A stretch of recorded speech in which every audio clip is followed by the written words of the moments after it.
Bonjour à toutes et à tous, bienvenue à l'émission du Rendez-vous du financement organisée par la CCI Hérault en partenariat avec la CCI Occitanie et l'ensemble de ses partenaires. Nous remercions l'ensemble des partenaires du Rendez-vous du financement, je les cite, Région Occitanie, Montpellier Méditerranée Métropole, les agglomérations Béziers Méditerranée et Pays de l'Or, le Pays de Lunel, le Comité des banques, la Société Générale, le Crédit Agricole, le CIC, la Caisse d'épargne, la Banque Populaire, IRDI Soridec, BPI France et les trois ordres professionnels suivants, experts comptables, avocats et notaires. Nous sommes en direct de CCI Entreprises à Moggio pour une journée donc d'échange dont je rappelle le thème et la vocation, les clés du financement en Occitanie, décryptage, actu, dispositif pour préparer vos rendez-vous avec les financeurs. Je suis Hubert Vialat, journaliste, et j'ai le plaisir d'animer les débats et les actus donc, tout au long de cette journée. Vous êtes près de 350 inscrits, ce qui montre aussi votre envie de vous projeter, d'investir, de rebondir après plus d'un an de crise sanitaire, tout en sécurisant bien sûr vos business models et en agissant en toute connaissance de cause au plus près des dispositifs actuels et à venir. Cette journée 100% digitale est ponctuée par 4 débats que nous avons appelés Actu. Chaque Actu donc, dure 1 heure. Je rappelle rapidement les thèmes de ces 4 séquences. Chef d'entreprise, comment se projeter et investir en 2021 ? C'est la première Actu donc, pendant l'heure qui vient. Quelles actions en soutien à la relance des TPE-PME ? Ensuite, financer les investissements sur de nouvelles opportunités de croissance. Puis, enfin, renforcer ses fonds propres. Comment faire ? Les intervenantes et intervenants seront en présentiel à mes côtés sur ce plateau télé, dans le respect naturellement des gestes barrières. Et chers internautes, je vous invite à réagir sur les réseaux sociaux tout au long des débats en utilisant le hashtag RDV Financement 2021. RDV Financement 2021. Je précise que les différentes actus ou tables rondes donc, peuvent être revues en replay sur la page Facebook CCI Hérault ou sur la page YouTube de la CCI Hérault à partir de demain mercredi. N'hésitez pas à poser aussi vos questions aux intervenants via la plateforme sur laquelle vous êtes en ce moment. Les équipes de la CCI Hérault me transmettront vos questions et je les poserai aux intervenants à la fin de chaque séquence, de chacune des 4 séquences. Il y aura environ 10 minutes, un quart d'heure de questions-réponses, vos questions qui sont très importantes, aussi importantes que les miennes, voire plus. Je vous propose donc de commencer avec le premier temps fort de la journée. Chef d'entreprise, comment se projeter et investir en 2021 ? Vision et échange avec les décideurs économiques. Donc, pour aborder ces sujets, à mes côtés donc, se trouve Indemad. Bonjour, Madame Emad, vice-présidente de Montpellier Méditerranée Métropole, déléguée au développement économique et au numérique. André Deljari, bien sûr, président de la CCI Hérault et premier vice-président de la CCI Occitanie. Monsieur Deljari, bonjour. Pascal Tachon, directeur départemental de la Banque de France dans l'Hérault. Bonjour, monsieur Tachon. La région Occitanie est excusée. Un représentant de la région Occitanie sera bien présent sur les 3 actus à suivre afin de donner le maximum d'infos pratiques et de répondre aux questions des entreprises, à vos questions. Je précise aussi d'un point de vue purement sanitaire, là, je n'ai pas de masque parce que je parle. Donc, quand vous parlez, vous enlevez le masque et quand on ne parle pas, on remet le masque, même si les distances de sécurité les distances sanitaires sont respectées naturellement. On commence avec vous, peut-être, Président Deljari. Une question toute bête, pourquoi cette émission aujourd'hui, 23 mars 2021 ? Oui, d'abord, bonjour à tous nos partenaires, bonjour à Indemad, bonjour à Pascal Tachon avec qui nous travaillons et avec Indemad sur cette crise depuis longtemps. Et aujourd'hui, l'objectif, bien sûr, c'est de maintenir tous les rendez-vous de la CCI de l'Hérault, tous les rendez-vous de l'Occitanie. Je profite pour saluer aussi le président d'Icrescenso, puisque c'est une opération aussi régionale. Le rendez-vous du financement est important. Les entreprises ont besoin de se financer, ont besoin souvent de s'agrandir, d'acheter du matériel, de revoir un petit peu leur position. Il y a beaucoup de choses positives qui se sont aussi passées pendant cette crise, qui perdurent. Il y a des choses qui se passent, notamment sur le click and collect, les plateformes, on y reviendra. Donc, les chefs d'entreprise doivent investir sur le digital et bien d'autres choses. Donc, on a décidé, bien sûr, de maintenir ce rendez-vous du financement, alors de façon digitalisée aujourd'hui. Nous sommes, nous, en présentiel, mais l'objectif était de continuer à informer les plus de 100 000 chefs d'entreprise qui correspondent au territoire de l'Hérault et bien entendu les plus nombreux sur l'Occitanie. Donc nous n'aurons pas un rendez-vous sur le forum du financement cette année, mais deux. Donc celui d'aujourd'hui, et je remercie Hubert Vialat de l'animer tout au long de la journée. Et ensuite, nous en aurons un second, donc le 5 octobre. Celui-ci, nous l'appelons de nos voeux en présentiel, donc qui sera fait, qui permettra bien sûr à tous les chefs d'entreprise de retrouver la fonction normale du forum du financement en présentiel.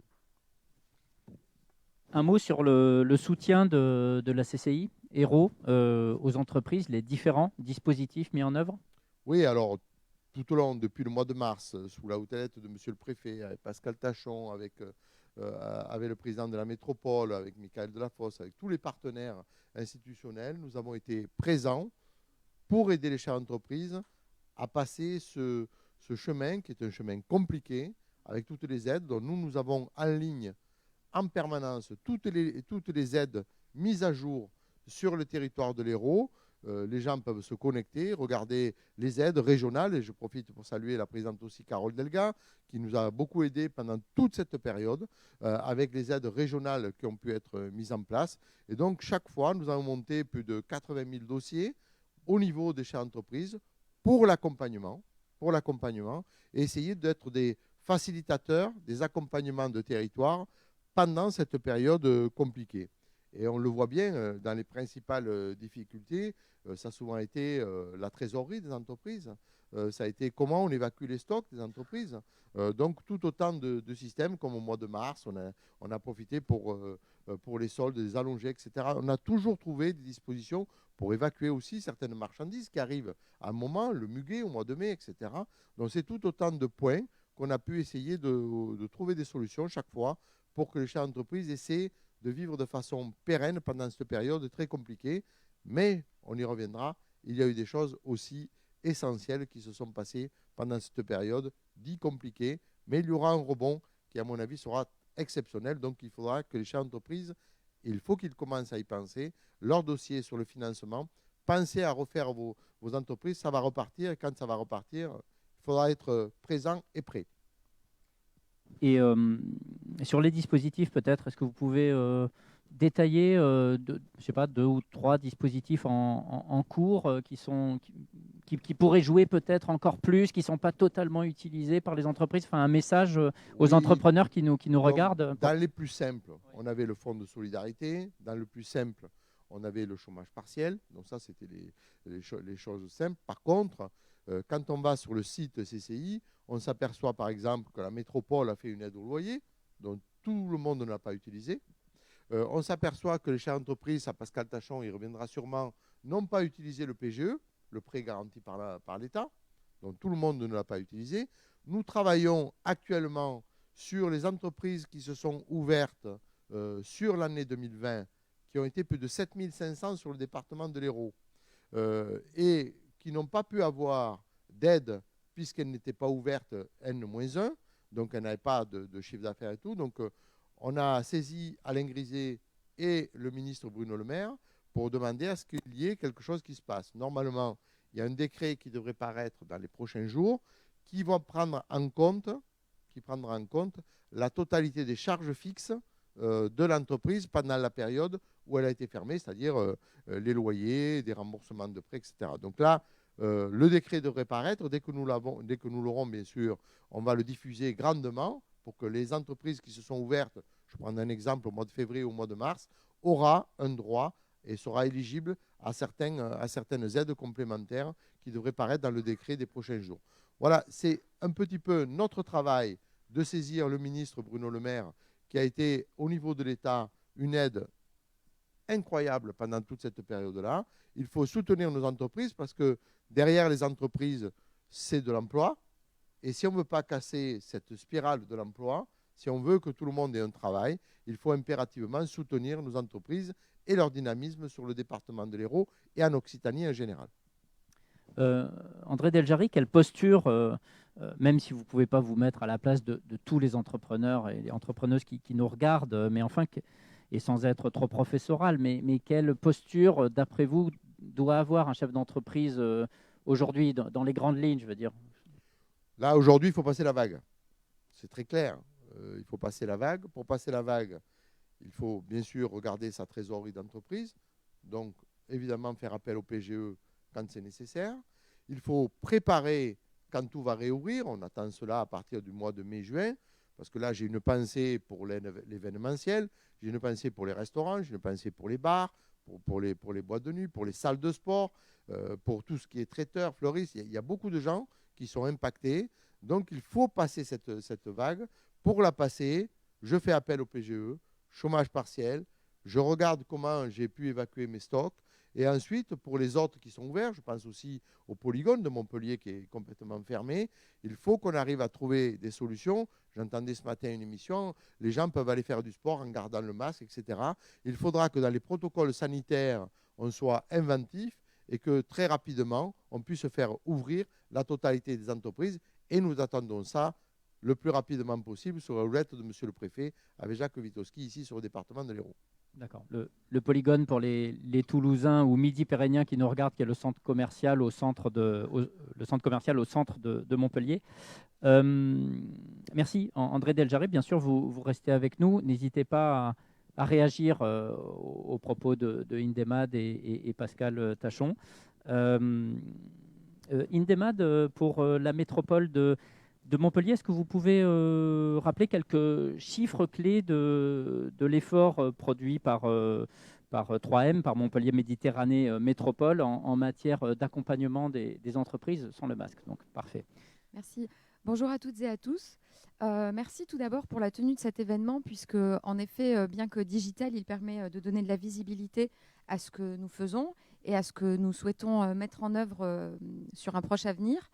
Je tiens également à dire à ceux qui nous écoutent qu'aujourd'hui, eh bien, nous sommes là à distance, mais nous sommes également présents pour répondre à toutes leurs questions, à tous leurs besoins. Dans cette période particulièrement difficile, notre rôle, c'est d'être là auprès d'eux. Alors, pour répondre, Monsieur Vialat, à votre question, depuis notre arrivée, nous menons une politique très volontariste.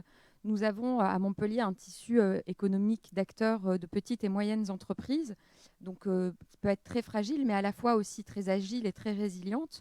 Donc nos aides, outre les aides de l'État et de la région, qui ont été importants, et je salue également le fait qu'aujourd'hui nous soyons tous là présents dans une démarche de co-construction pour un avenir plus serein pour nos concitoyens. Eh bien, nous avons pris des mesures très concrètes. Donc, au-delà des aides de l'État et de la région, la métropole a amené une aide sur les loyers privés avec une cellule de soutien opérationnel, une exonération des bâtiments communautaires, une exonération également des espaces publics, un abattement sur la CFE de 2/3.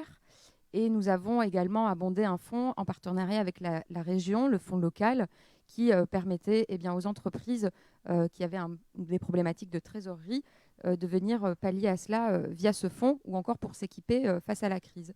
Donc au total, près de 10 millions d'euros sur les aides depuis le début de cette crise. Et effectivement, notre volonté, c'est de donner le maximum de visibilité sur ces aides apportées pour que tous les acteurs économiques puissent en profiter. Ensuite, nous travaillons actuellement à la reprise. Donc la crise, on y est, on n'a pas beaucoup de visibilité malheureusement encore, mais nous devons d'anticiper, de préparer. Et donc il y a un programme pluriannuel d'investissement de plus de 1,5 milliard qui est apporté. Nous travaillons également sur le CPER pour en définir un montant. Et donc notre volonté... Contrat de plan État-région. C'est ça, tout à fait. À travers 1,5 milliard donc dans la PPI, c'est d'avoir un investissement fort pour la relance et être prêt auprès de nos acteurs économiques au moment de la reprise pour rebondir et redonner cette dynamique d'avant-crise que nous avions avec plus de 5000 emplois créés sur les précédentes années. Aujourd'hui, donc l'écart entre le la précédente PPI, et aujourd'hui, il y a plus de 300 millions d'euros supplémentaires qui ont été investis. On estime à 300 millions d'euros à peu près 3000 emplois créés. Donc aujourd'hui, nous sommes prêts à accompagner nos acteurs. D'abord, nous avons pendant la crise soutenu ces derniers pour pouvoir préserver l'emploi, et nous sommes prêts à accompagner leur développement à venir à travers ces investissements élevés. Nous soutenons également, en fait, je parle beaucoup des acteurs économiques, mais également les associations qui œuvrent pour l'emploi. Et donc là, massivement, des subventions, parce que là aussi, les associations, comme les acteurs de l'événementiel, comme les acteurs du tourisme, ont été particulièrement touchés. Donc nous préparons tout cela pour cette reprise. Comment se projeter et investir en 2021 ? Là, c'est le thème de cette actu. Est-ce que vous pouvez dire un mot sur le rôle que va jouer la future agence de développement économique de la métropole, justement pour aider les entrepreneurs du territoire à investir, à se projeter, justement ?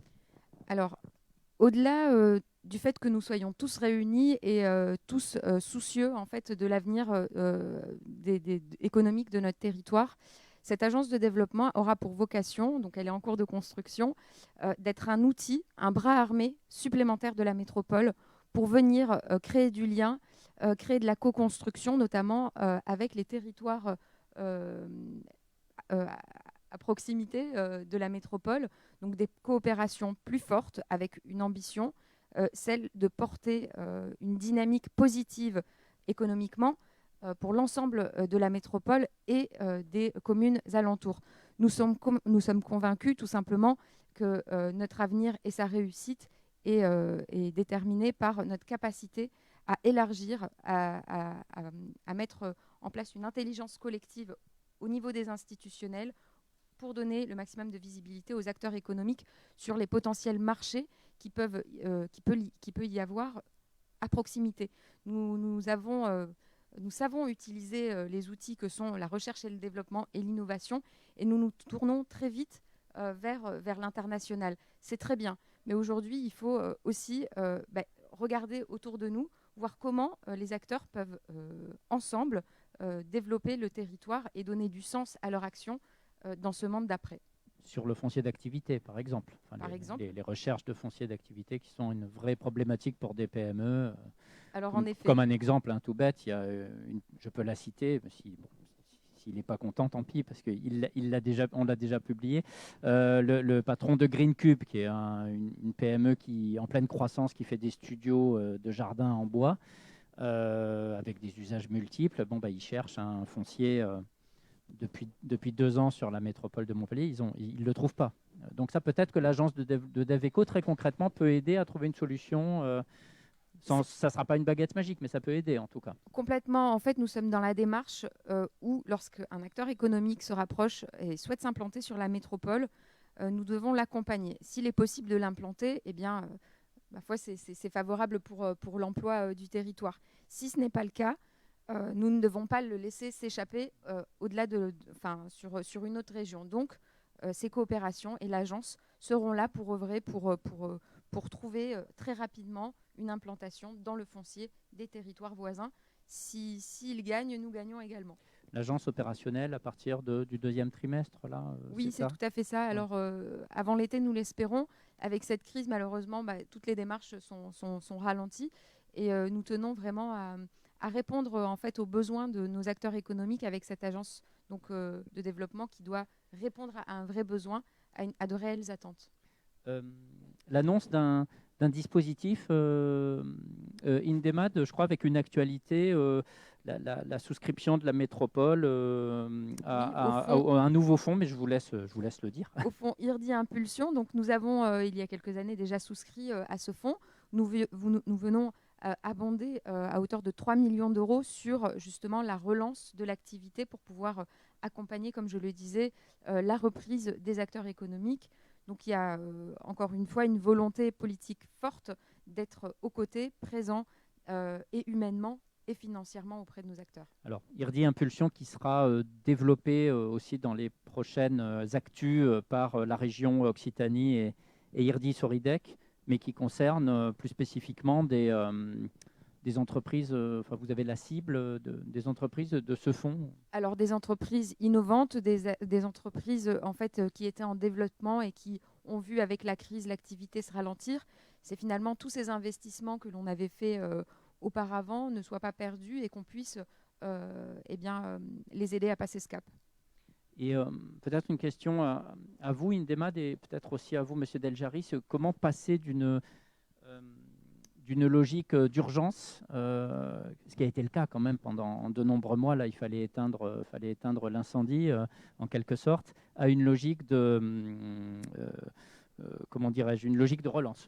Comment passer d'une logique d'urgence à une logique de relance? Oui, pour aussi psychologiquement pour les chefs d'entreprise, que vous pouvez leur dire comme message, quoi, vous voyez? Alors, d'abord, et pour moi, ça me permet de rebondir, puisque au niveau plan de relance, le préfet de région, M. Guyot, avec Alain Di Crescenzo, présente ce matin le plan de relance au niveau industrie, au niveau de l'emploi, ce qui va se passer sur le territoire d'Occitanie. Ce qu'il faut savoir aussi, c'est que tous les présidents de chambres de commerce et les 13 présidents de chambres de commerce des départements sont complètement mobilisés dans ce plan de relance. Tout le monde avance avec son préfet de territoire pour essayer de mettre en place, c'est même pas pour essayer, c'est pour mettre en place ce plan de relance industrielle sur tous les territoires et on va dire refaire localement de la production sur la totalité des territoires. C'est aussi ça, relancer, tout en gardant la solvabilité de nos entreprises, la liquidité des entreprises. Il faut aussi organiser la tenue et le renforcement des fonds propres de toutes les entreprises.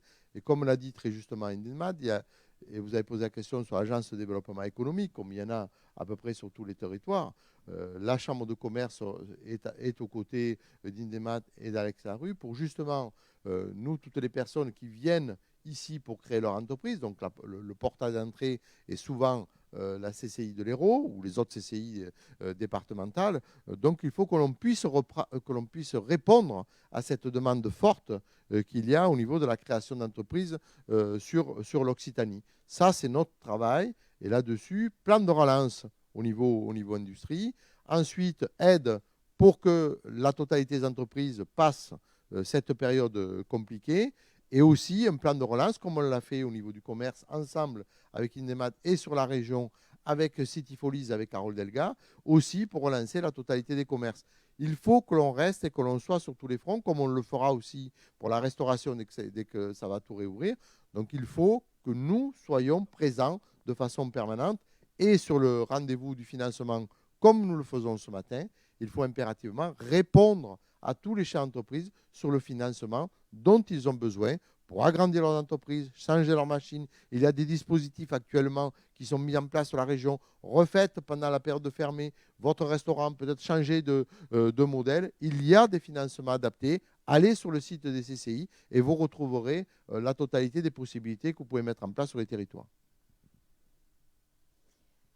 Alors moi, j'ajouterais qu'au-delà des aspects financiers et des investissements de la métropole pour accompagner, il faut aussi fédérer autour de grands projets.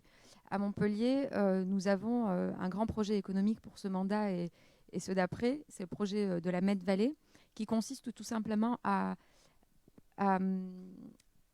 s'appuyer en fait sur un capital historique que nous avons sur ce territoire, à savoir le santé, avec la plus ancienne faculté de médecine au monde, ici à Montpellier. Et donc un certain nombre d'acteurs qui ont su se servir des outils que sont l'innovation et la recherche et le développement pour amener ce secteur à un niveau de reconnaissance européenne et mondiale.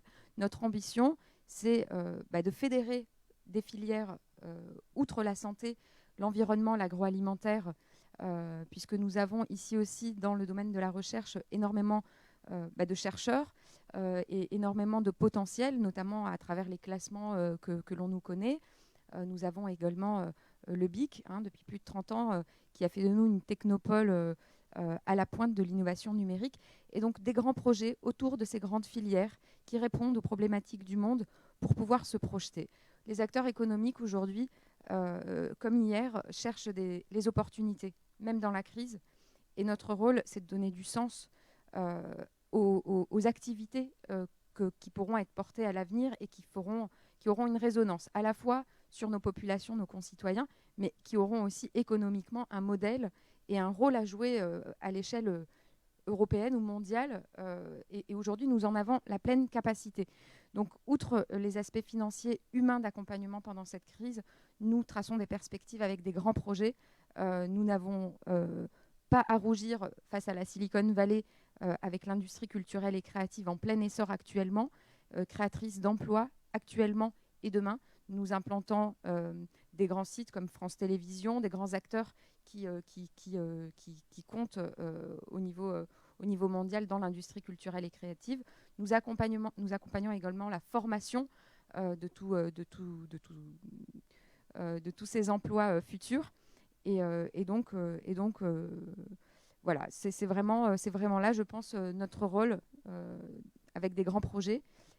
Et bien évidemment, aussi montrer qu'il faut savoir s'entourer aux acteurs économiques de notre territoire. Nous sommes nombreux ici mobilisés et donc il ne faut pas hésiter à aller les chercher. À situation exceptionnelle, peut-être des passerelles nouvelles qui se mettent en place entre la région, la métropole, la CCI. Je ne vous oublie pas, Monsieur Tachon. Après, je me tourne vers vous. Surtout que les banquiers, on en a besoin. Donc, donc, attention. Il n'y a pas de souci. Et puis, Pascal Tachon a été un des maillons essentiels aussi pendant cette année que nous avons passée. Mais est-ce qu'il y a des choses nouvelles, justement, en termes d'accompagnement à mettre en place? Parce qu'il va y avoir un arrêt des aides aussi, des dispositifs. À un moment, c'est évident, il y aura une déperfusion, comme on dit, de l'économie. À un moment où peut-être le monde de l'entreprise aura besoin de financement, financer des stocks pour repartir. Quel nouveau rôle aussi peuvent jouer les pouvoirs publics? Qu'est-ce que vous pouvez inventer, vous, de nouveau? Parce qu'on va dire beaucoup aux entrepreneurs là, de se challenger, de se réinventer, et c'est normal pendant toute cette journée. Ça va être un leitmotiv un peu, mais vous, qu'est-ce que vous pouvez inventer de nouveau? Alors, moi, je crois qu'on a inventé des choses pendant cette période. Indeman en a parlé, je vais revenir un petit peu sur Med-Vallée, donc de nouveaux métiers qui vont arriver sur les territoires. Il faut parler aussi de la silver economy. La silver economy, c'est tous ces métiers liés aux personnes qui arrivent chez nous, plus de 60 ans. Il faut savoir les accueillir. On a énormément d'accueil ici sur le territoire d'Occitanie. Donc tout ça, c'est des nouveaux métiers, c'est des nouvelles entreprises, c'est une nouvelle façon aussi de fabriquer, d'être présent sur les territoires.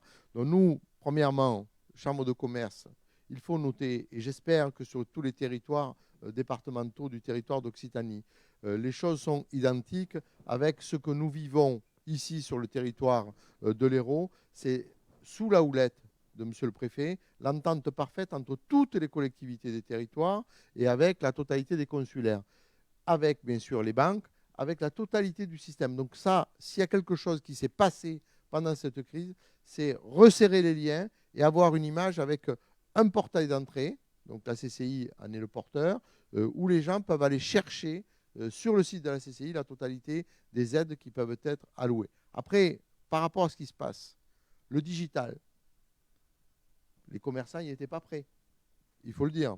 Là, avec cette crise, on a vu la mise en place du digital par les livraisons à domicile, par les catalogues qui ont été mis, les plateformes qui ont été mises, la métropole, la plateforme aussi qui a été mise en place au niveau de la région.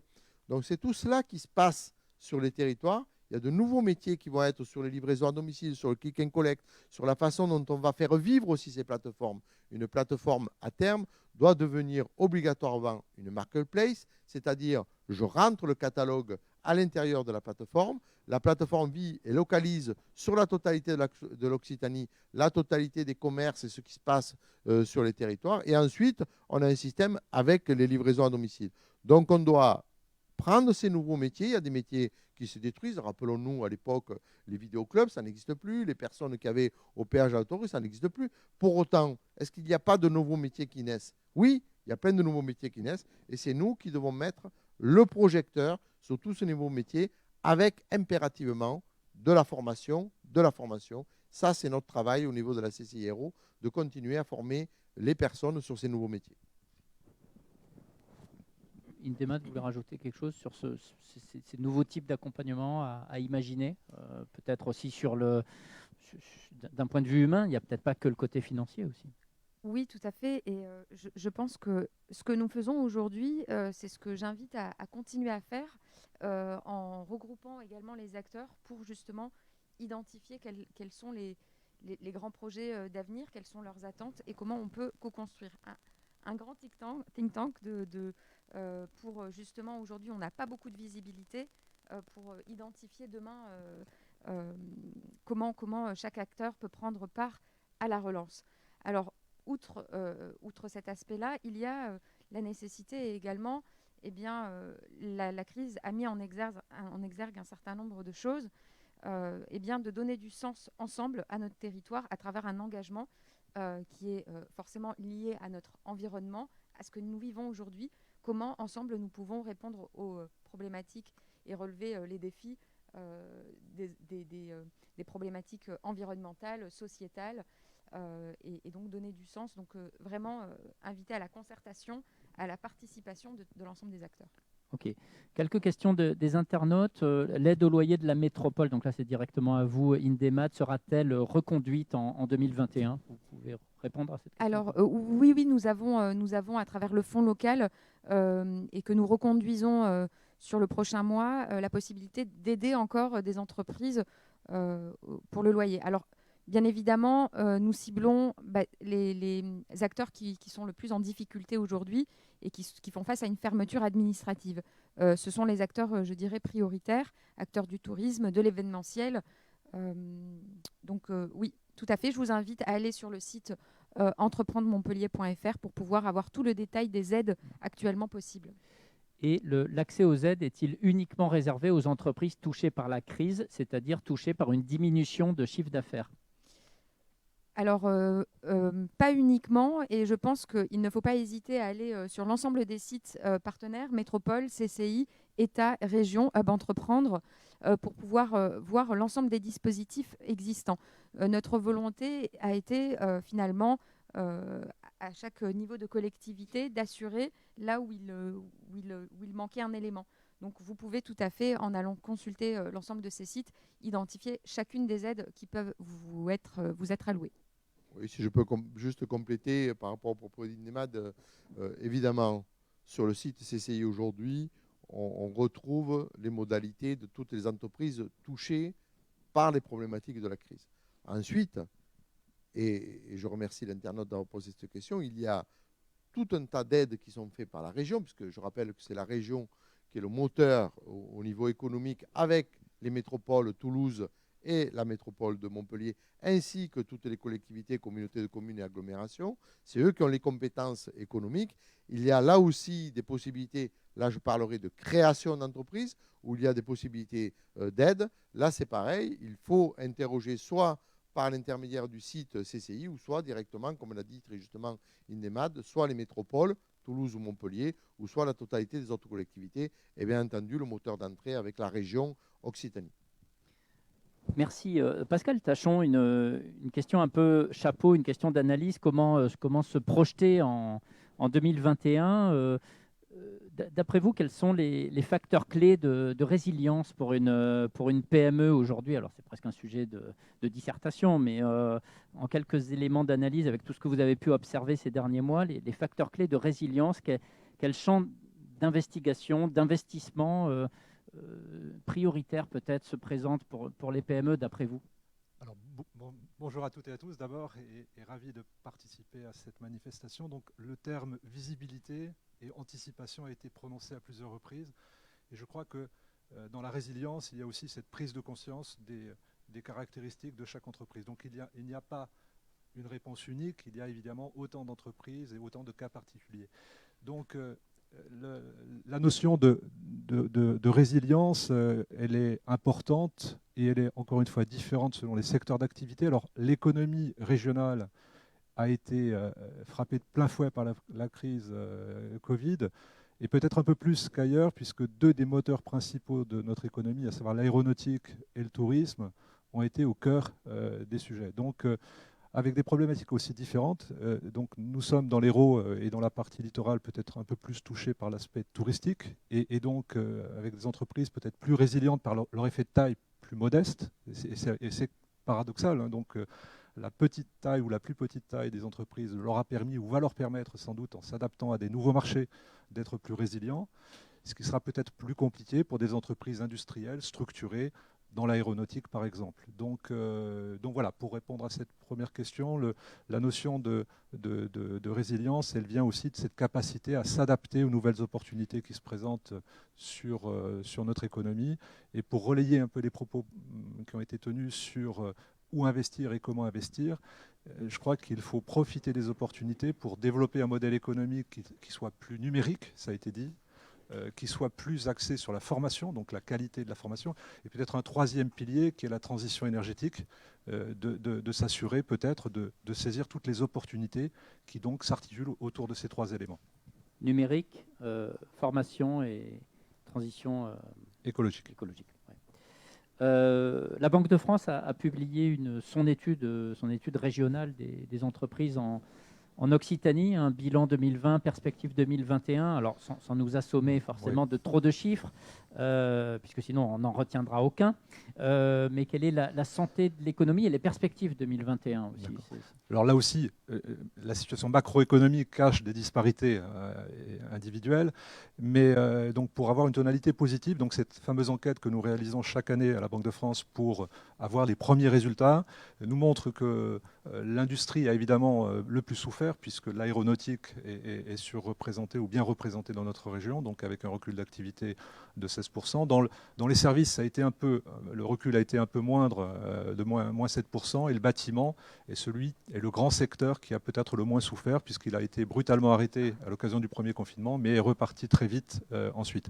Donc dans les perspectives qui s'annoncent, les chefs d'entreprise sont plutôt optimistes. Alors évidemment, tout cela est entouré des aléas sanitaires, mais en tous les cas, les perspectives de rebond sont là, elles sont annoncées dans tous les secteurs, c'est à peu près plus 6% qui est attendu cette année.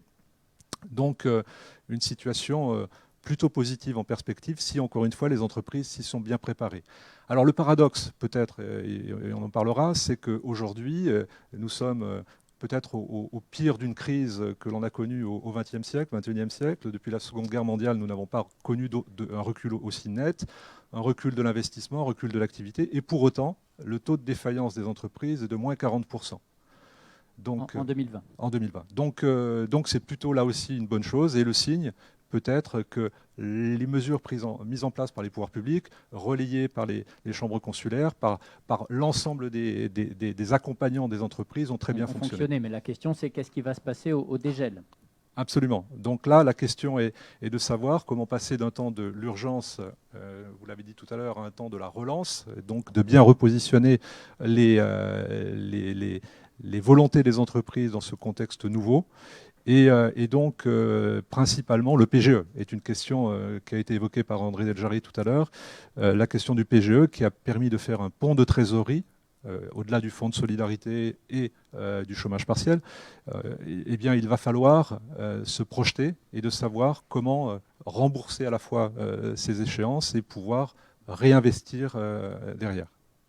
Ça, c'est des points qui seront abordés aussi sur les prochaines actus avec des experts des banques, notamment que faire avec ces PGE que vous avez pour la plupart sur les bras. Est-ce qu'il faut le rembourser tout de suite ou différer? Enfin, vous n'avez pas forcément Est-ce que vous avez un conseil à donner? Alors, oui. C'est une question d'actualité brûlante, puisque aujourd'hui, nous sommes à la date anniversaire de la grande majorité des PGE qui ont été octroyés l'année dernière, et les entreprises doivent se prononcer. Elles doivent se prononcer non pas simplement pour une année supplémentaire de franchise, ce qui est un élément extrêmement positif pour les entreprises, qui va éviter le mur de dette auquel on pensait. Donc cette année 2021 ne sera pas l'année du remboursement du PGE, mais plutôt 2022. Et la question, pour celles qui ne l'ont pas dépensé, parce que celles qui évidemment ont utilisé leur PGE, la question ne se pose pas, elles doivent rembourser leurs échéances au maximum qu'il est possible de le faire, c'est-à-dire 6 ans.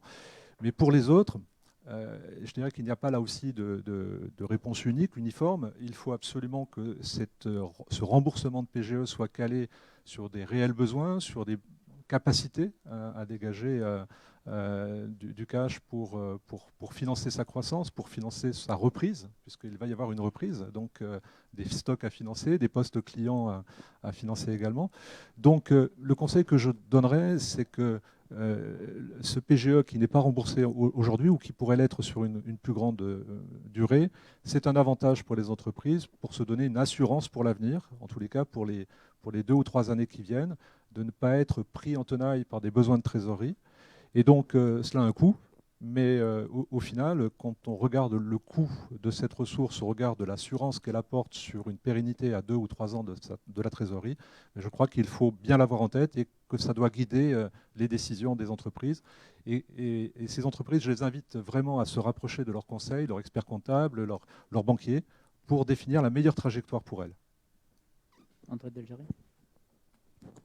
Oui, eu égard aux propos de Pascal Tachon, je dirais tout simplement que les entreprises, pour encore mieux rebondir après la crise, je pense qu'il faudra qu'ils inscrivent ce PGE dans un prêt classique, comme l'a dit Pascal, c'est-à-dire à 6 ans, hein, puisque c'est la durée maximale au niveau du remboursement du PGE, avec les deux années qu'il y a eu d'aide au niveau de l'État avec un taux préférentiel.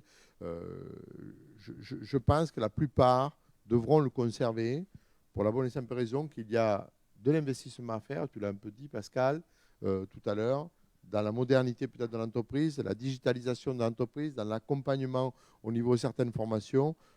Très honnêtement, je pense que les entreprises, dans la plupart des cas, mais comme ça a été dit par Pascal Tachon, il faut négocier rapidement avec son banquier pour que très rapidement, le chef d'entreprise ait une vraie lisibilité par rapport à son PGE. Mais dans la plupart des cas, celui-ci va être conservé puisque soit il a été mangé parce que la crise a fait que la trésorerie s'est amoindrie, ou alors les personnes ont réinvesti à l'intérieur de leur entreprise pour la faire encore mieux redémarrer après la période de crise. Donc tous les éléments sont là pour que cette facilité de trésorerie qui a été octroyée par l'État puisse être mise à bien au niveau de l'entreprise, au niveau du rebond par rapport à ce qui va se passer, les formations, la digitalisation, tout ce qui peut se passer de nouveau à l'intérieur de l'entreprise pour pouvoir garder ces chiffres d'affaires qui ont été faits aussi pendant la crise, à la période d'arrêt, avec les clients collecte, avec les livraisons, pour le garder, pour qu'après, à la reprise, ce ne soit pas un chiffre d'affaires de 100, mais un chiffre d'affaires peut-être de 105, 110 ou 120 qui peut être fait à l'intérieur de l'entreprise en l'ayant bien organisé. Pascal Tachon, peut-être vous pouvez rappeler le niveau des PGE mobilisés en région, là encore, sans nous assommer de chiffres, mais les chiffres ont quand même du bon parfois, et l'impact des PGE sur le financement de l'économie régionale. Oui, alors le montant est considérable, puisque au niveau national, c'est 134 milliards d'euros pour une enveloppe prévue initialement à 300 milliards. La région, c'est à peu près 9 milliards, l'ensemble de l'Occitanie, 9 milliards. Et le département de l'Hérault, 2,2 voilà. milliards. Donc ce sont des sommes évidemment extrêmement importantes et qui sont pour l'essentiel concentrées sur les TPE, les toutes petites entreprises, puisque dans 90% des cas, ce sont elles qui en ont bénéficié, et évidemment concentrées sur les secteurs les plus en difficulté que sont le commerce, l'hôtellerie, restauration et la construction. Donc des éléments importants.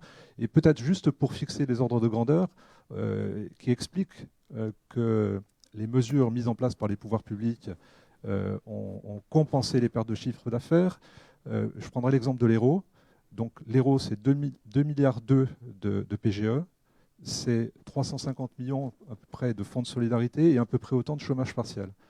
Et la perte d'activité telle qu'elle est estimée par la direction des finances publiques, donc sur le département, est de 2800 milliards. Donc l'ensemble de la perte de chiffre d'affaires a été couverte par les aides de trésorerie ou par les subventions. Donc ce qui explique aussi cette situation d'absence, pour l'instant, de défaillance d'entreprise. Le PGE qui a été limité ou pas dans sa distribution ? Alors, il n'a pas été limité, justement, ça c'est une des caractéristiques de cette crise sanitaire, de cette crise économique en 2020, qui la différencie énormément de celle de 2008. C'est que 2008 était une crise bancaire qui a débouché sur une crise économique, alors que là, c'est une crise sanitaire qui débouche sur une crise économique. Et que les banquiers, aujourd'hui sont plutôt partie de la solution que du problème qu'ils étaient en 2008. Donc les banquiers ont plutôt joué le jeu, même très bien joué le jeu, puisque le taux de refus estimé des PGE est de l'ordre de 3%, ce qui est vraiment extrêmement faible. Alors comment investir en 2021 alors qu'il y a beaucoup d'entreprises qui sont quand même largement endettées? Alors là, vous avez aussi parlé tout à l'heure de deux choses. L'endettement est important et les fonds propres sont aussi importants. Je crois que cet après-midi, vous avez une table ronde dédiée aux fonds propres. La dernière, pour finir la journée en beauté. Donc voilà, il y aura aussi une problématique autour des fonds propres pour adosser la relance aussi à des structures financières qui soient plus solides qu'aujourd'hui. Donc les entreprises, certes, sont endettées, donc toutes ne pourront sans doute pas investir comme elles le souhaitent. Et ça nous ramène à de l'investissement plus sélectif autour des 3 axes qu'on évoquait tout à l'heure et qui devrait permettre d'apporter cette résilience ou en tous les cas ce rebond, un rebond qui ne soit pas un rebond, on refait l'histoire comme avant, mais on redonne de la dynamique. André Delgari le disait, on va investir pour récupérer encore plus. Alors du coup, j'avais posé la question en même temps qu'un internaute. Les PGE impactent la capacité d'endettement des entreprises. Quel regard vont porter les banques pour financer les projets de relance? Vous y avez en partie répondu finalement. Oui, là c'est une notion qui est importante. Alors je n'ai pas précisé que vous m'avez demandé le taux de refus des banques, mais au-delà du taux de refus, la Banque de France est en charge de la médiation du crédit. Et donc quand des entreprises se voyaient refuser ou se voient refuser des financements, elles peuvent venir, donc, au titre de mes fonctions de médiateur départemental, négocier avec les banques. Et dans plus de la moitié des cas que nous avons eu, les banques ont aussi accepté de trouver des solutions et donc cela a permis de sauver, je donne un exemple aussi sur l'Occitanie, plus de 500 entreprises qui représentaient plus de 6500 emplois. Alors oui, pour répondre à la question précisément, oui, le PGE va être intégré dans l'endettement. Et ça nous ramène à la question qui a été posée sur le remboursement. Donc, si évidemment dans le bilan des entreprises, cet engagement est porté à court terme, eh bien c'est un risque. Si le PGE est amorti sur 6 ans, cet endettement aura une maturité plus grande. Et donc, dans l'analyse qui sera faite du risque, évidemment, il y aura une poche possible d'investissement par de l'endettement, un nouvel endettement. Ce qui ne serait pas possible si tout était porté à court terme. Et sur la surépargne des ménages, parce que donc il y a l'action de la commande publique, qui, par exemple, la métropole de Montpellier avec son programme pluriannuel d'investissement. Il y a aussi les ménages qui ont énormément épargné. Donc on estime à la surépargne, on estime le niveau à 100 milliards d'euros au niveau national en 2020. Alors, est-ce que vous n'êtes pas devin, Pascal Tachon, mais est-ce que ces volumes seront en partie dépensés, ce qui sera un moteur de croissance, ou est-ce qu'ils vont rester en épargne? Est-ce que vous avez des indicateurs là-dessus? Alors, des indicateurs, pas vraiment, mais en tous les cas, de bien comprendre la mécanique. Cette surépargne, elle est estimée à peu près à 110 milliards sur l'année 2020, et elle devrait continuer encore cette année pour atteindre, les estimations de la Banque de France, 160, 170 milliards. La question, c'est que, évidemment, cette consommation, cette réserve de consommation qui est dans cette surépargne, elle va être un moteur de la croissance. Elle va être un moteur de la croissance, mais pour que cette consommation puisse se faire, il faut vraiment restaurer la confiance et lever les restrictions sanitaires avant tout. Et vous l'avez vu à l'été dernier, dès que les conditions sanitaires le permettent, les dépenses sont là. Donc, l'enjeu que nous avons et cette réserve représente à peu près, alors sans assommer de chiffres, ça représente à peu près 4 points de PIB de réserve de croissance. Donc 4 points, c'est considérable. Et donc l'idée, c'est de faire en sorte que cette épargne, qui n'est pas une épargne de précaution nativement, elle est une épargne parce que les gens n'ont pas consommé. Dans la grande majorité. Là encore une fois, je fais attention parce que certains ont plus épargné que d'autres. Les populations fragiles sans doute un peu moins, mais globalement, cette épargne peut être mobilisée parce qu'elle n'est pas une épargne de précaution. Donc il faut que cette épargne de confinement, elle soit amenée à de l'épargne, elle ne se transforme pas en épargne de précaution, donc pour permettre de relancer la machine, amener de l'investissement aussi. Et j'en finirai parce qu'on a parlé des fonds propres, parce qu'une des solutions possibles, c'est que cette surépargne soit fléchée vers des fonds propres. Alors ce n'est pas dans les habitudes, mais que cette surépargne aille plutôt à destination des entreprises, dans les fonds propres des entreprises. Et ça pourrait être un élément important de résilience également de nos économies. Merci beaucoup. On a une dizaine de minutes encore. Sur la réflexion d'un entrepreneur aujourd'hui, en mars 2021, aujourd'hui 23 mars 2021 par rapport à début mars 2020, il y a un an. Il ne doit pas reproduire évidemment les mêmes schémas, les mêmes réflexes qu'il y a un an. Ça semble évident, mais en même temps, j'aimerais avoir votre analyse là-dessus. Et donc, les facteurs clés de résilience pour une entreprise, on a déjà évoqué des thèmes, hein, formation, transition écologique, numérique. Est-ce que vous en identifiez d'autres comme facteurs clés de résilience dans l'attitude aussi, qui est requise pour un entrepreneur? Cela dit, bon, si on est entrepreneur, c'est déjà qu'on a une attitude d'entreprise, c'est une lapalissade, mais le nouvel entrepreneur, en fait, c'est quoi son portrait robot? Dans le portrait robot, on s'aperçoit d'abord que pendant toute cette période de crise, le chef d'entreprise a fait preuve de beaucoup de résilience par rapport à ce qui s'est passé. Aujourd'hui, pour mon regard de président de chambre de commerce, c'est la confiance à ce qui va se passer. Donc ça, c'est un des mots-clés des choses qui vont se passer dans les mois à venir. Confiance, agilité, parce qu'il va falloir se transformer, il va falloir prendre de nouveaux marchés. Donc ça veut dire que l'entreprise aussi, au travers de son innovation, va regarder la façon différente qu'elle va avoir à se remettre dans ce marché. Elle va rester l'entreprise telle qu'elle est, mais elle va conquérir de nouveaux marchés. Je parlais tout à l'heure, comme pour les restaurants, les livraisons à domicile, les plats emportés, etc. Et pour toute entreprise, il y aura vraiment une autre façon de voir le monde pour se déplacer. On a parlé d'écologie tout à l'heure, il y a de nouveaux métiers, tout ce qui est vélo électrique, il y a plein de choses qui vont se passer sur les territoires, parce qu'il y a des choses qui se passent aussi pendant la crise, sur les nouvelles évolutions d'adaptation au nouveau mode de vie que l'on va avoir sur les territoires.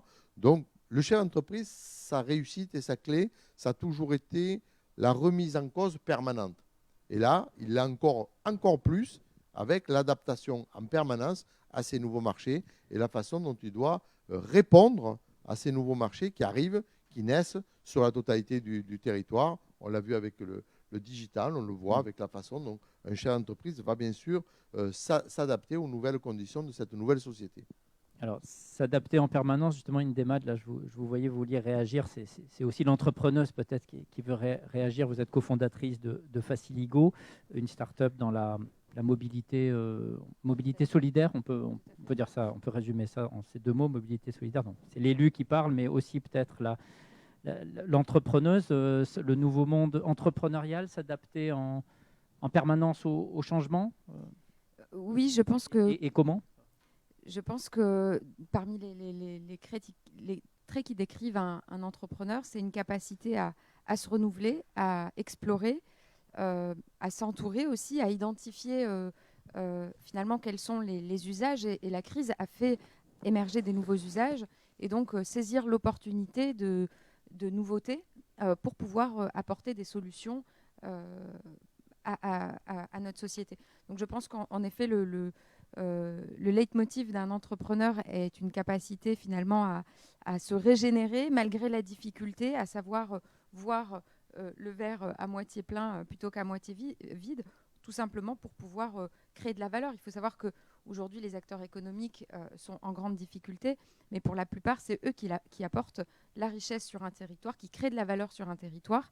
Et donc, le contrat de confiance, en effet, doit être renouvelé. Je pense qu'une campagne de vaccination massive telle qu'elle est prévue à partir d'avril ouvrira des perspectives, en tout cas de sortie de crise, et donc de nouveaux usages, une nouvelle façon de consommer, et donc tout un champ, tout un monde à créer, et tout un environnement en fait à co-construire avec l'ensemble des autres acteurs et pour son territoire, pour son avenir et pour son territoire. Je pense en effet que, quoi qu'il arrive, dans la vie d'une entreprise, même sans crise, il peut y avoir des difficultés. Justement, racontez-nous, avec Faciligo, j'imagine vous avez eu des difficultés comme toutes les entreprises ou des coups de mou. Ça peut arriver. Comment vous avez fait pour les surmonter? Eh bien, des conseils tout bêtes. Ouais. On passe une journée un peu morale dans les chaussettes s'il y a une difficulté, mais la vie d'un entrepreneur, c'est aussi un yo-yo, c'est-à-dire qu'un jour on est up et un jour on est down. Et donc, c'est garder en tête cette capacité à toujours pouvoir trouver des solutions en s'entourant, en sachant s'entourer, en allant chercher les informations auprès des personnes qui les ont, en partageant avec d'autres acteurs, d'autres entrepreneurs les difficultés. Je pense que le partage, c'est ce qui va permettre aussi d'ouvrir des champs, des perspectives. Et donc, dans ces cas-là, en général, on essaye de trouver le moyen de rebondir. En effet, dans le cas concret de Faciligo, avant la crise Covid, il y avait la crise des gilets jaunes et la crise des transports qui nous avaient déjà impactés. Et donc, on a enchaîné. Mais pour autant, on sait que la solution répond à une problématique, qu'à la reprise, le besoin sera toujours là. Et donc, ça, c'est déjà aussi des éléments qui permettent de motiver. Donc, il ne faut pas rompre, en fait, faire face à la difficulté actuelle, notamment besoin de trésorerie, réduire la voilure et puis anticiper, se projeter dans un avenir où on va pouvoir développer. Vous parlez de l'importance du réseau aussi, hein, et d'identifier des personnes qui sont à même de débloquer peut-être la situation. C'est important, ça. Oui, tout à fait. On a sur le territoire un écosystème puissant et je pense qu'on a beaucoup de bienveillance parmi l'ensemble des acteurs présents sur le territoire. Je ne sais pas, ici peut-être un peu plus qu'ailleurs, en tout cas une volonté de faire rayonner notre territoire ensemble. C'est un constat de longue date et je pense que c'est une chance de créer une entreprise sur ce territoire parce qu'il y a beaucoup de volonté de faire différemment, de faire ce pas de côté. L'innovation qui nous caractérise, elle est là. Elle est dans cette capacité finalement malgré la difficulté, à se dire que demain on sera parmi les moteurs sur le territoire pour créer une nouvelle économie plus responsable, plus juste. Pour l'intelligence collective, hein, c'est ça, une forme d'intelligence collective à continuer à faire prospérer. Les entrepreneurs, évidemment, ont besoin d'écoute et de soutien. On l'a bien vu et je pense compris, j'espère, pour vous en tout cas, pendant toute cette actu. Un dernier mot peut-être, Indemad, sur la culture d'entreprise. C'est très important, ça, pour mobiliser ces troupes, entre guillemets, au moment de la reprise, enfin qui vont être encore plus mobilisées, même si elles le sont déjà aujourd'hui. Mobiliser les troupes, je parle les salariés d'une entreprise. La culture d'entreprise, c'est pas facile peut-être à construire ou à entretenir en distanciel. Enfin, un élément d'analyse ou un conseil à des entrepreneurs? Oui, je pense qu'en effet, la vie d'une entreprise se fait en présentiel. En distanciel, ça peut aider des fois à pallier à d'autres difficultés, mais en effet, le futur du travail se fera forcément avec du distanciel. On a été un petit peu habitués cette dernière année, mais pour pouvoir créer du lien, parce que le travail se construit en présentiel, il faut et préserver la culture de son entreprise. Il faut avoir cela. D'ailleurs, à côté de la réduction des effectifs dans les entreprises, on voit émerger une volonté d'avoir des tiers-lieux pour pouvoir continuer à partager, à co-construire. Donc, finalement, ce lien, ce partage, il est nécessaire en présentiel et on a tous hâte de retourner dans nos activités et de recréer du lien avec nos collaborateurs. Juste rebondir sur l'usage pour une petite histoire en fait qui m'a marquée par rapport à cette capacité à rebondir qu'ont les entrepreneurs. J'ai en tête l'histoire d'un couple en fait qui avait un restaurant qui s'est retrouvé, comme la majorité des restaurants, obligés de fermer. Et finalement, ils se sont aperçus que beaucoup de gens qui ne cuisinaient pas étaient en difficulté. Donc, ils ont décidé d'investir le peu de trésorerie qu'il leur restait dans une machine pour finalement faire des pizzas et mettre des distributeurs de pizzas. Et ils se sont très vite aperçus que non seulement cette activité leur permettait de développer économiquement plus qu'un restaurant leur affaire, et en plus d'avoir une qualité de vie plus adaptée à leur vie de famille. Et donc c'est vraiment ça pour moi un entrepreneur. C'est une capacité dans l'adversité, dans la difficulté, à identifier les opportunités pour rebondir. Merci pour cet exemple concret, Indemad. Il est 10h30, on est pile poil à sur le timing qui est bien respecté. Une toute dernière question, peut-être, Monsieur Tachon, technique, mais qui a son importance, sur les fameuses cotations Banque de France. Est-ce que vous prenez en compte est-ce que vous allez prendre en compte ou est-ce que vous prenez déjà en compte les effets de la crise? Et en même temps, il ne faut pas casser le thermomètre, donc il y a un curseur peut-être difficile à positionner. C'est une très bonne question et c'est vrai qu'il ne faut pas casser le thermomètre et que cette cotation, elle doit tenir compte du contexte, à circonstances exceptionnelles, position exceptionnelle. Donc sur l'année 2020, la Banque de France a bien sûr aménagé son dispositif de cotation pour prendre en compte le contexte, mais ne pas surréagir. C'est-à-dire que les cotations de 2020, de l'année dernière, se faisaient sur des comptes 2019 qui étaient plutôt bons. Donc il n'a pas été question de dégrader par anticipation, comme aujourd'hui, il ne sera pas question de dégrader des situations constatées en 2020 avec des perspectives de rebond. Donc le message que je passe, que vous me donnez l'occasion de passer, c'est de bien dire à tous les chefs d'entreprise qui ont une cotation que nous sommes à leur écoute, que nous allons leur adresser un questionnaire en ligne à début avril pour apporter cette information qualitative qui permettra justement de mieux appréhender cette analyse de risque et qui se traduira par une cotation au plus juste, qui ne soit pas pénalisante pour l'entreprise et qui ne casse pas non plus le thermomètre, parce que cette cotation, en retour, elle leur bénéficie, parce qu'un peu technique, mais ça sert au refinancement des créances privées, ça sert à surveiller le système bancaire. Et donc, voilà, il faut y trouver un bon équilibre. Et la cotation est un élément important, même pour le chef d'entreprise, pour sa négociation avec ses banques, pour l'appréciation de son propre risque et d'en tirer les enseignements qui vont bien. Donc voilà, donc la cotation, c'est un sujet d'attention majeur pour nous, que nous aménageons, que nous, et encore une fois, je termine par là, message, ne pas hésiter à être transparent et de donner de l'information qualitative pour permettre d'avoir la vision la plus juste possible. Une conclusion, André Deljari? Conclusion de cette actu, hein. On reste ensemble après pour les autres. Oui, parce tables que rondes. toute la journée, bon, d'abord, par cette conclusion, je voulais aussi féliciter la présidente de la commission et de la mise en place de cette dynamique que nous avons au travers du financement. C'est Stéphanie Andrieux qui est présidente de la commission. Donc voilà. Après, sur la conclusion, moi je dis très simplement, les entreprises doivent être et doivent continuer à être connectées, respectueuses aussi de l'environnement et de ses salariés. Il y a des nouveaux marchés à expérimenter. Donc on est là, tous, que ce soit CCI Occitanie, la région, les métropoles sur les territoires, les collectivités, bien sûr les banques, les experts comptables, les avocats, les notaires sont là pour accompagner les entreprises au niveau de leur transformation. Notre chambre de commerce s'inscrit tout simplement au cœur de cette thématique et nous avons mis en place dernièrement les besoins d'entreprises au niveau des offres solutions. Donc là aussi, j'invite tous les chefs d'entreprise qui le souhaitent à aller sur cette offre-là parce qu'il y a tous les moyens, toutes les méthodes pour aussi continuer, créer son entreprise et trouver des solutions à son entreprise. Je vois dans les questions, les entreprises ont besoin de prêts pour s'investir, pour investir.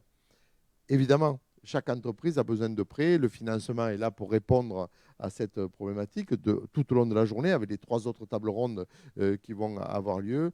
Nous sommes là pour être des facilitateurs et des accompagnateurs d'entreprises tout au long de la vie d'entreprise, tant aujourd'hui dans son agrandissement que quand elle va être cédée, que dans sa création, 7500 créations d'entreprises sur le département de l'Hérault l'année dernière.